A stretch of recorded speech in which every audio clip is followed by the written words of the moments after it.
My little sister turned me into our violent dad after I protected her from his methods, so I tore our family apart. 6 months later, he sent a man to teach me a lesson. My father was the kindest, most chivalrous gentleman I'd ever met, except only in public, because as soon as the doors were closed, he turned into Kim Jong-un. You see, he had these insane rules that didn't even make any sense, yet me, my mother, and my 4 other siblings were forced to follow them. We couldn't speak at the dinner table unless we were spoken to first. None of our rooms had any doors, other than his bedroom and office, of course. We had to greet him with a hug and a kiss on the cheek LOL as soon as he walked in the door. And if we broke his rules, it's not like he'd hit us or anything. He'd just force us to hold a wall sit position until our faces turned so red we couldn't hold it anymore. Or if he was in a good mood, he'd sit us down at the table in front of the entire family. There, we had to present a slideshow of why we were such disappointments, with a minimum of 10 examples. And each family member had to contribute too. But I never really thought it was that bad,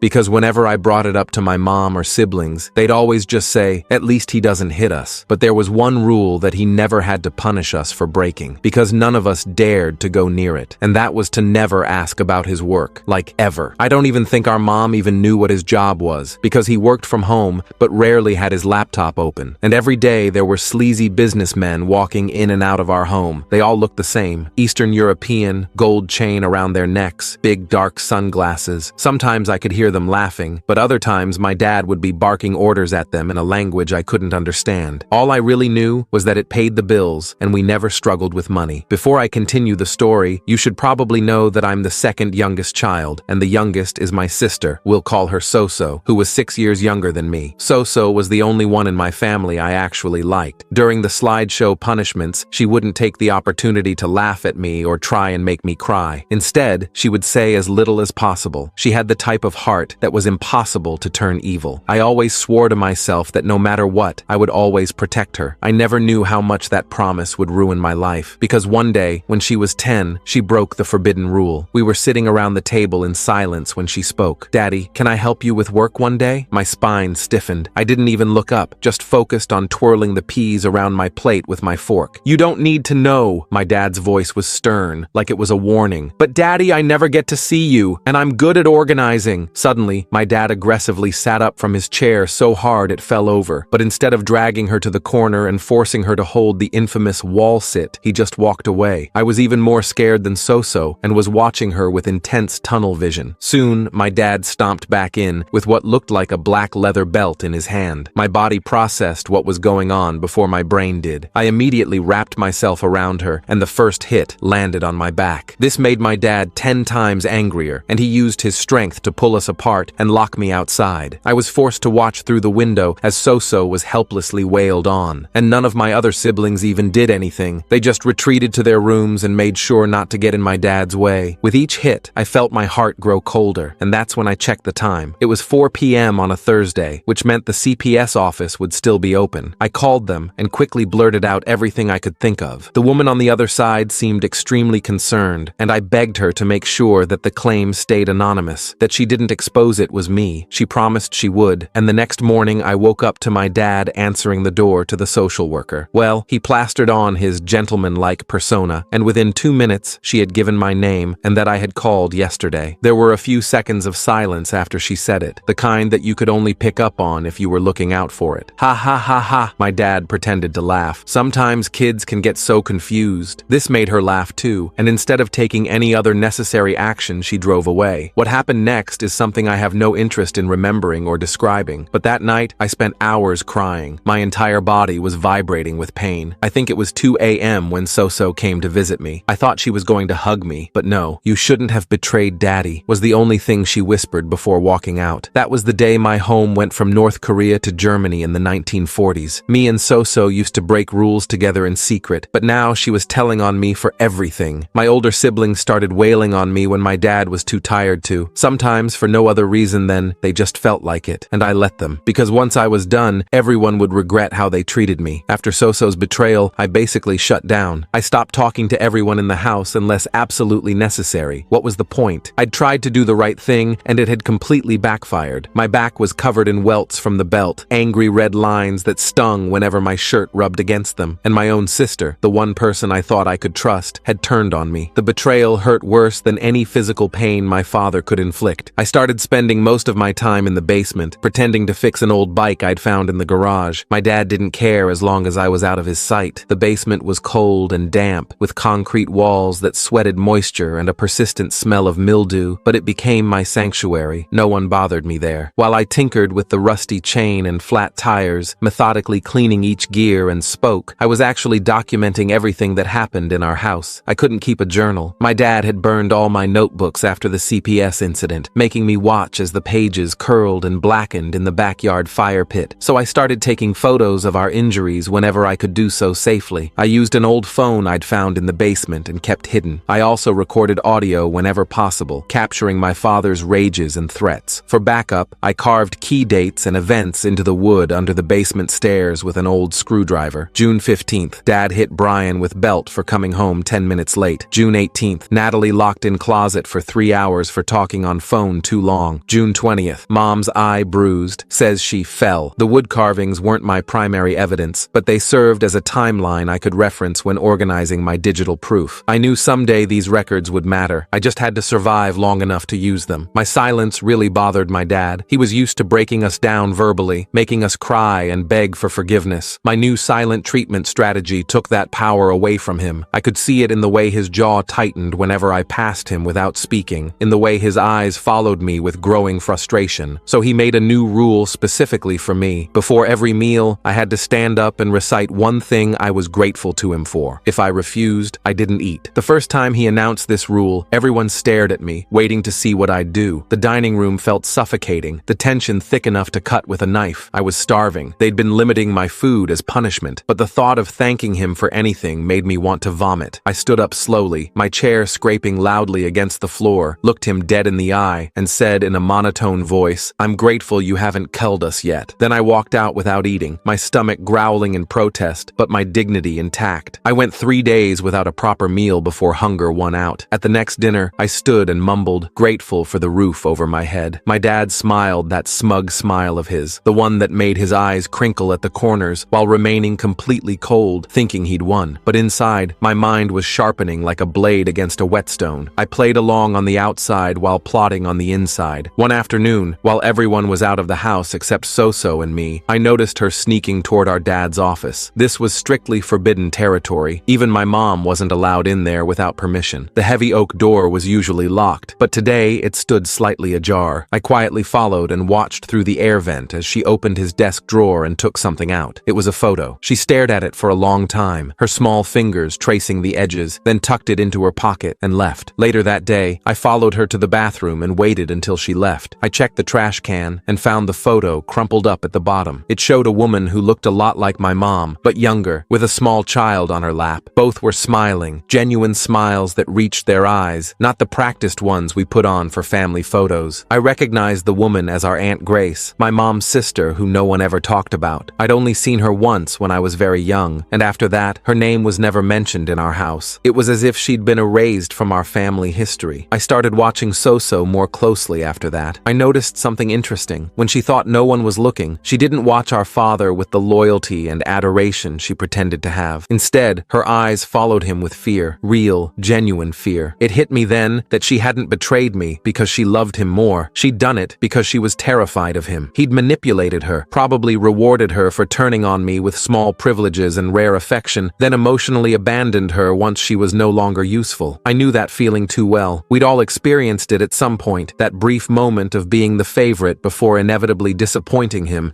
and being cast aside. That's when I made a silent pact with myself. I would bring this whole house of cards down, but only if I could get Soso out first. She was still young enough to recover from all this. The rest of us were probably already too damaged, our personalities warped by years of walking on eggshells and navigating his unpredictable moods. I started by trying to build a rapport with Brian, my second oldest brother. At 19, he was the most insecure of my siblings, always living in William's shadow. One day, I caught him alone in the garage smoking a cigarette, another forbidden activity in our house. The smoke curled around his face as he leaned against my dad's pristine workbench, looking both defiant and terrified. Instead of threatening to tell on him, I just asked for one. He was so surprised he actually gave me one, his eyebrows shooting up in disbelief. We smoked in silence for a few minutes, the shared rebellion creating a tentative bond between us, before I casually said, "Remember when you used to play football in middle middle school? You were pretty good, Brian shrugged, flicking ash onto the concrete floor. Yeah, well, Dad made me quit. Why? You could have gotten a scholarship or something. Said it was taking too much time away from my studies, Brian mumbled, but I could see there was more to it. His eyes darkened, and he took another long drag of his cigarette. Over the next few weeks, I kept finding ways to talk to Brian alone. I'd feed him small doubts. Weird how Dad never lets anyone meet his work friends, right? Or, don't you think it's strange that William gets a car, but you have to borrow Mom's minivan? Each comment was like a small chisel, chipping away at the foundation of lies our father had built. Eventually, Brian started opening up. One night, as we sat on the back steps watching fireflies blink in the darkness, he admitted he was scared of our dad, that he only joined in hurting me because he was afraid of becoming the target himself. His voice cracked as he confessed this, shame and fear mingling in his words. Then he told me something interesting. He'd once recorded an argument between our parents, just in case. He wouldn't tell me what was on it, but I could see it was something big. I'll trade you, I offered. I know where Dad keeps his stash. Brian's eyes widened. What stash? His devil's lettuce. It's in the fake air vent in his office. I've seen him get it when he thinks everyone's asleep. This was our dad's hidden vice, the thing he indulged in while preaching strict moral values to us. Brian was shocked, his mouth actually hanging open. I promised to show him proof if he'd let me hear the recording. He agreed, the prospect of catching our father in hypocrisy too tempting to resist. The audio was better than I could have hoped for. It was our dad screaming at our mom, threatening to make her disappear like her sister if she ever questioned him again. There was the sound of something breaking, then our mom crying, her sobs muffled as if she was trying to stay quiet. It was damning evidence of the monster behind the mask. Can I have a copy? I asked Brian. He hesitated, fear flashing across his face. If Dad finds out, he won't, not from me. Brian eventually agreed. I made 3 backup copies and hid them in different places, under a loose floorboard in the basement, behind a cracked tile in the bathroom, and inside a hollowed-out soap bottle I kept in my backpack. I wasn't taking any chances. I started collecting more evidence. I recorded our dad on my phone during one of his rages, hiding the device under a pile of clothes while he screamed at Natalie for wearing a skirt he deemed too short. I took photos of bruises on my arms and legs, documenting the evolution from angry purple to sickly yellow-green. I even managed to capture audio of him bragging to someone over speakerphone about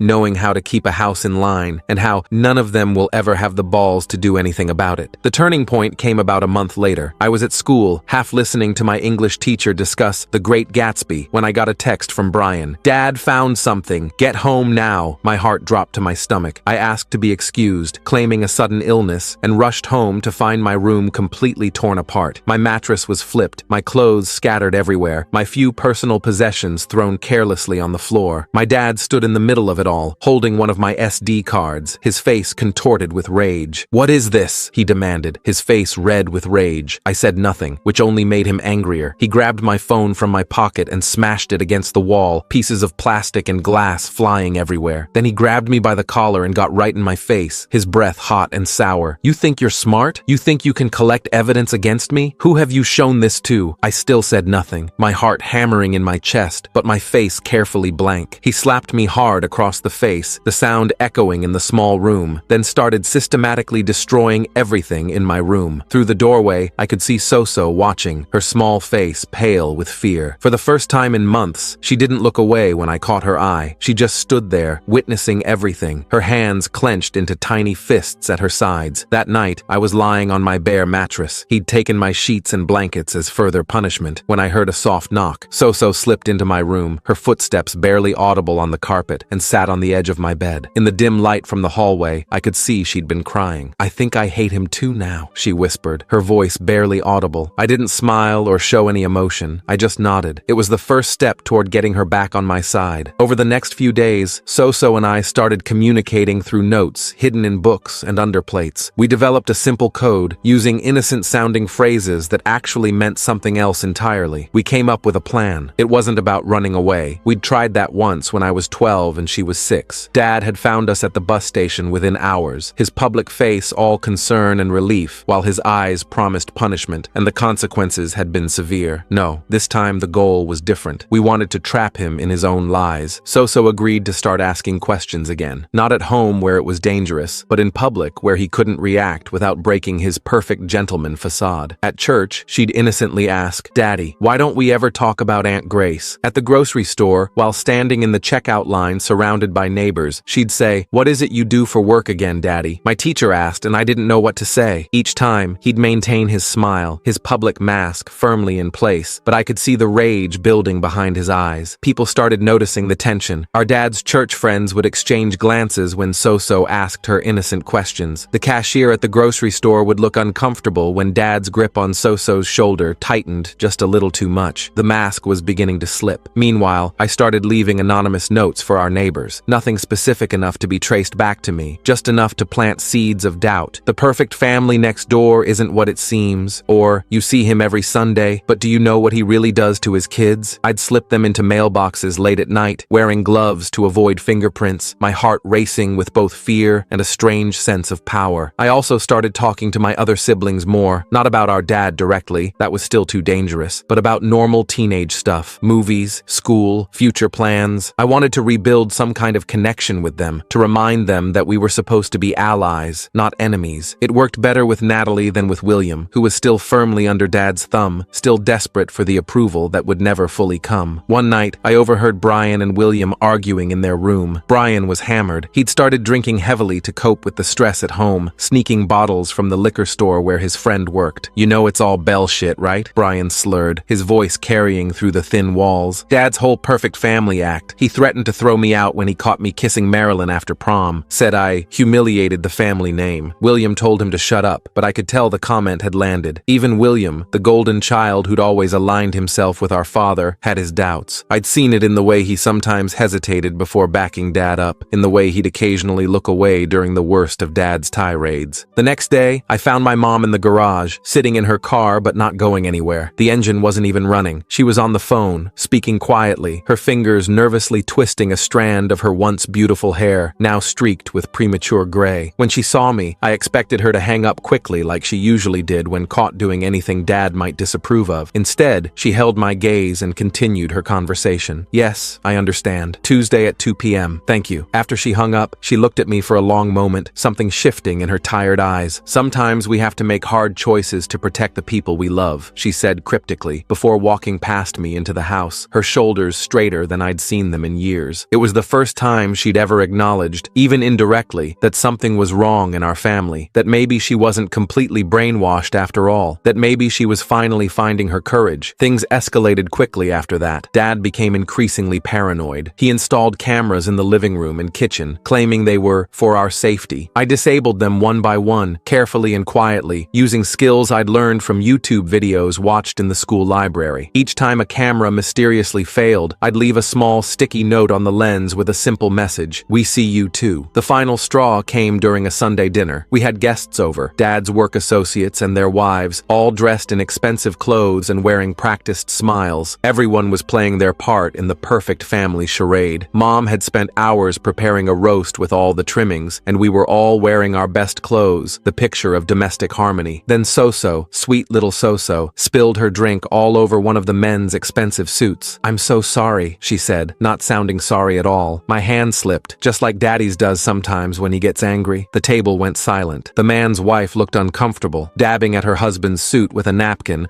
while avoiding eye contact with anyone. Dad's face turned that dangerous shade of red I knew too well. "Kids say the darndest things," he laughed, but it sounded hollow, strained. "So-So, why don't you go help your mother in the kitchen?" "But I haven't told them about the secret room yet," So-So continued innocently, her eyes wide with fake naivety. "The one in your office where you keep all the—" Dad stood up so quickly, his chair fell backward with a loud crash. "That's enough!" he shouted, his perfect mask completely shattered. The guests looked shocked. Dad never raised his voice in public, ever. It was one of his unbreakable rules. Appearances must be maintained at all costs. "I think we should go," one of the men said, standing up and motioning to his wife. The others quickly followed suit, murmuring awkward excuses as they gathered their things. After they left, Dad was livid. He grabbed So-So by the arm and started dragging her toward his office, his fingers digging into her small arm hard enough to leave bruises. I knew what was coming, the belt, or worse. But before he could get her through the door, Brian stepped between them. "Let her go," Brian said, his voice steady despite the fear I could see in his eyes. "Get out of my way," Dad growled, his voice low and dangerous. "No," Brian said simply. Dad looked around at all of us. Mom had come in from the kitchen, wiping her hands on her apron, her face pale but determined. Natalie stood in the corner, her arms wrapped around herself. Even William looked uncomfortable, shifting his weight from foot to foot. For the first time, Dad was facing strong, united resistance. He released Soso's arm and stormed out of the house. We heard his car screech out of the driveway, the tires leaving black marks on the concrete. That night, we had a family meeting, the first real one ever. We gathered in the living room, the space feeling different without Dad's oppressive presence. Mom admitted she'd been talking to a lawyer about divorce options. Brian played his recording for everyone. I showed them my documentation, the photos, recordings, and the timeline I'd carved under the basement stairs. Natalie confessed she'd been saving money from her part-time job, planning to escape as soon as she turned 18. Even William admitted Dad had hit him once when no one else was home. We stayed up late, talking honestly for the first time in years, the words pouring out of us like water from a broken dam. The next morning, Dad still hadn't come home. Mom called a locksmith to change all the locks. She also called her sister Grace, who apparently had been trying to reconnect for years, but Dad had prevented it. 2 days later, Dad finally showed up with police officers, claiming we'd locked him out of his own house, but Mom was ready. She showed the officers the photos of our injuries, played Brian's recordings, and explained the situation calmly. The officers advised Dad to leave peacefully and handle it through proper legal channels. As he was leaving, I caught his eye. For a moment, I saw something I'd never seen before. Fear. He was afraid of me, of what I knew, of what I could prove. "This isn't over," he said quietly as he walked past me. "You're right," I replied. "It's just beginning." I wish I could say everything got better immediately after that, but real life doesn't work that way. Mom filed for divorce. Dad hired an expensive lawyer and tried to paint her as unstable. He claimed all our evidence was fabricated. He even tried to get custody of Soso, knowing she was the one we all wanted to protect most, but he underestimated how much we'd all changed. Mom wasn't the scared, submissive woman she'd been. Brian and William testified about the abuse they'd witnessed and experienced. Natalie shared her journals documenting years of psychological torture, and I presented my digital evidence, the photos and audio recordings, along with the carved timeline from under the basement stairs. Most importantly, Soso stood up in court and told the truth about everything, how Dad had manipulated her into betraying me, how he'd promised to love her more if she reported on everyone else, how he'd then abandoned her emotionally when she was no longer useful. Dad's perfect mask crumbled completely under the weight of all that truth. The judge granted Mom full custody of all minor children and a restraining order against Dad. It's been 6 months since then. We're still dealing with the aftermath. Mom's in therapy, and so are all of us kids. We moved to a smaller house across town, away from the memories. Soso and I are rebuilding our relationship. It's not perfect. I still have moments where I remember her betrayal, but we're getting there. She leaves me little drawings under my pillow sometimes, her way of saying sorry. Brian stopped drinking and started community college. William is learning how to exist without Dad's approval driving his every decision. Natalie is applying to colleges out of state, excited to start fresh somewhere new. As for me, I still have nightmares. I still flinch at loud noises. I still have trust issues that will probably take years to work through. But for the first time in my life, I'm not afraid all the time. I can speak at the dinner table without permission. I have a door on my bedroom that I can close whenever I want. Small freedoms that most people take for granted, but to me, they're everything. Last week, I finally fixed that old bike in the basement. I rode it around the neighborhood, feeling the wind on my face, going wherever I wanted. No rules, no punishments, no fear. I'm not healed or whatever, but I'm free, and right now, that's enough. I finally fixed that old bike in the basement. I took it out for a ride around the neighborhood,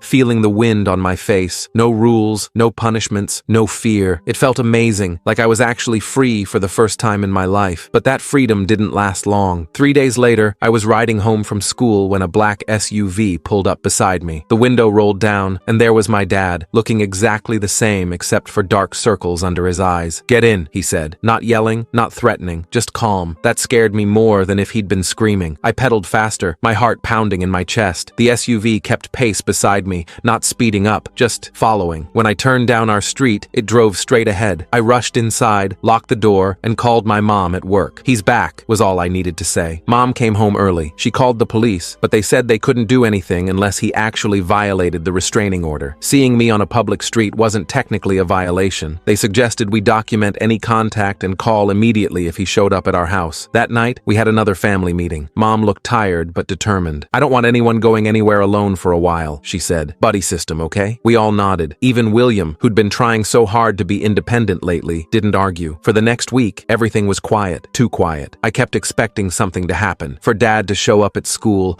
or for one of his sketchy business friends to approach us, but nothing did. I almost wished something would happen, just to break the tension. Then Soso came home from school with a small gift-wrapped box. A man gave this to me at recess," she said, her voice small. "He said it was from Daddy." Mom called the school immediately. They checked the security cameras, but the man had stayed just off school property, where the cameras couldn't see. The principal apologized and promised to alert all staff, but the damage was already done. Dad had found a way to reach us. We didn't open the box. Mom took it straight to the police station. They x-rayed it and found it contained a small teddy bear with a voice recorder inside. When they pressed its stomach, my dad's voice came out, "I miss you, princess. Daddy's coming home soon." The police officer looked uncomfortable. "It's creepy, but not technically threatening," she explained. "We can document it, but you can't do anything," Mom finished, her voice flat. I was getting really sick of hearing that. That night I couldn't sleep. I kept thinking about how Dad had always been 2 steps ahead of everyone, how he'd managed to manipulate an entire social worker into believing him over me, how even now, with a restraining order in place, he was finding ways to mess with us. Around 2 a.m., I heard a soft knock on my door. It was Brian. "Can't sleep either?" he asked, sitting on the edge of my bed. I shook my head. We sat in silence for a few minutes, both lost in our own thoughts. "You know what I keep thinking about?" Brian finally said. "All those guys who used to come to the house, Dad's business associates. What if they're still working with him?" I hadn't thought about that. Dad's mysterious job, the Eastern European guys with gold chains, the stacks of cash, whatever he was involved in, it wasn't just him. He had connections. "We need to figure out what Dad actually does for work," I said. Brian nodded slowly. "I might know someone who can help." The next day, Brian introduced me to his friend Logan, who worked at the same liquor store where Brian used to get his booze. Logan was a few years older, with a sleeve of tattoos and a perpetual 5 o'clock shadow. Turned out, Logan's dad was a private investigator. "He mostly does cheating spouse cases," Logan explained, "but he's good at finding information on people. I can ask him to look into your dad if you want." I hesitated. We didn't have much money, and PIs weren't cheap. "He might do it for free," Logan added, seeming to read my mind. "He hates abusers. His mom was in a bad situation when he was a kid." 2 days later, Logan's dad agreed to help us. He was a stocky guy named Ralph, with a receding hairline and kind eyes that didn't match his tough appearance. He asked us a bunch of questions about Dad: full name, birth date, previous addresses, what kind of car he drove, names of any associates we could remember. "I'll see what I can dig up," he promised. "In the meantime, stay alert. Document everything." A week passed with no word from Ralph and no sign of Dad. I was starting to think maybe he'd given up, moved on to terrorize some other family. Then Natalie came home from her part-time job at the library looking pale. "Dad was there," she said, her voice shaking. "He didn't approach me or anything. He was just sitting at a table reading a newspaper. When he saw me notice him, he smiled and left." The next day, William spotted him at his track meet. The day after that, Mom saw him at the grocery store. He never approached, never violated the restraining order. He was just there, watching, letting us know he could get close anytime he wanted. We were all on edge, jumping at every noise, checking over our shoulders constantly. Mom started talking about moving to another state, maybe staying with Aunt Grace for a while. I wasn't opposed to the idea, but something told me running wouldn't solve our problem. Dad would just follow us. Then Ralph called. He wanted to meet in person, said he had information he couldn't share over the phone. We met him at a diner across town, away from our usual hangouts. "Your father's into some shady stuff," Ralph said without preamble, sliding a folder across the table to my mom. "Money laundering mostly. He takes cash from some Eastern European guys, probably substance money, though I couldn't confirm that, and runs it through a series of shell companies. Makes it look legitimate." Mom's hands trembled as she opened the folder. Inside were photos of Dad meeting with various men, documents showing company names I didn't recognize, and printouts of bank statements with large deposits and withdrawals. "Is this enough to get him arrested?" Mom asked. Ralph shook his head. "Not on its own. This is circumstantial. You'd need hard evidence, documents with his signature, recordings of him discussing the transactions. And even then, these guys have expensive lawyers." I felt deflated. We finally knew what Dad did, but it didn't help us. "There's something else," Ralph added, his voice lowering. "Your dad's been making calls to a guy with a record for violent offenses. 3 calls in the past week." Mom went very still. "You think he's hiring someone to hurt us?" "I think you should be careful," Ralph said, "and maybe consider that moving out of state idea sooner rather than later." That night, we started packing. Mom called Aunt Grace, who immediately offered her guest house. We'd leave in 3 days, as soon as Mom could get time off work. In the meantime, we implemented even stricter safety measures. No one went anywhere alone. All doors and windows were double-checked before bed. We even took turns staying awake at night, keeping watch. On the second night, it was my turn to stay up. Around 3 a.m., I heard a noise from the backyard, a soft scraping sound, like someone trying to be quiet, but not quite managing it. I woke Brian without making any noise, just a hand over his mouth and a finger to my lips. He understood immediately, grabbing the baseball bat he'd started keeping under under his bed. We crept to the window and peered out. In the dim glow of the security light, I could see a figure by our back door, fiddling with the lock. It wasn't Dad. This guy was bigger, burlier. One of his business associates, maybe. Or the guy with the violent record that Ralph had mentioned. Brian called 911 while I woke everyone else. We huddled in Mom's room, the door barricaded with her dresser, listening to the sounds of someone trying to break in. The minutes stretched like hours as we waited for the police. I held so close, feeling her small body trembling against mine. Finally, we heard sirens. The noise at the back door stopped abruptly, followed by the sound of running footsteps. By the time the police arrived, the intruder was gone. The officers took our statement and looked at the back door, which had several fresh scratches around the lock. They promised to patrol our street more frequently, but said the same thing they always did. Without catching someone in the act, there wasn't much they could do. We left for Aunt Grace's the next morning, not even waiting for Mom's time off to be approved. She called her boss from the road, explaining the situation. We drove straight through, stopping only for gas and bathroom breaks, constantly checking to make sure we weren't being followed. Aunt Grace lived in a small town about 6 hours away. Her house was at the end of a long driveway, surrounded by trees, with a separate guest house in the back. It was peaceful, isolated, safe. For the first time in weeks, I felt like I could breathe. We stayed there for almost a month. Mom found a job at a local doctor's office. We enrolled in the local schools. Slowly, we started to relax, to believe that maybe we really had escaped. Then one evening, as we were all having dinner with Aunt Grace, headlights swept across the front windows. A car was coming up the driveway. "Are you expecting anyone?" Mom asked Grace, her voice tight with fear. Grace shook her head, already moving to lock the front door. We all froze, listening to the sound of a car door slamming, then footsteps on the porch. The doorbell rang, followed by a knock. "I know you're in there," called a voice that wasn't my father's. "I just want to talk." Brian peered through the curtains, then let out a breath. "It's Ralph," he said. We let him in, all talking at once, asking how he'd found us, why he was here. "Your dad's been arrested," Ralph said once we quieted down. "Thought you'd want to know." It turned out that after we left, Ralph had continued digging into Dad's business dealings. He'd found enough evidence to take to the FBI, who'd been investigating the Eastern European guys for years. They'd set up a sting operation,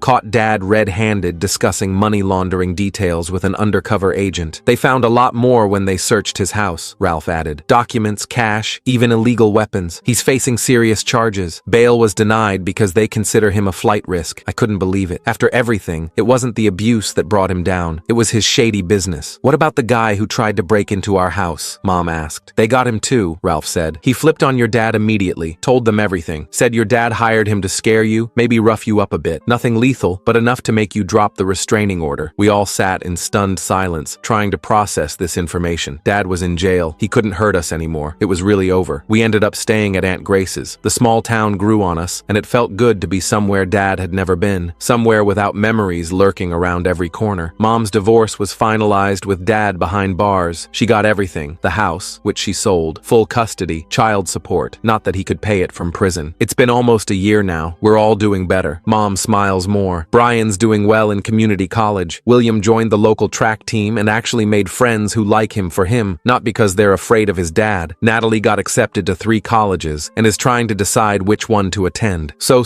is thriving in her new school, where no one knows our history. As for me, I still have bad days. I still wake up sometimes thinking I hear Dad's footsteps in the hallway. But those moments are getting less frequent. I've started talking more in my therapy sessions, actually dealing with stuff instead of just going through the motions. Last week, I found an old bike in Aunt Grace's garage. It needed work. New brakes, oiled chain, patched tires. I spent a few days fixing it up, using the skills I'd learned on that other bike in our old basement. When it was ready, I took it for a ride through town, feeling the wind on my face, going wherever I wanted. No rules, no punishments, no fear, just freedom. And this time, I know it's going to last.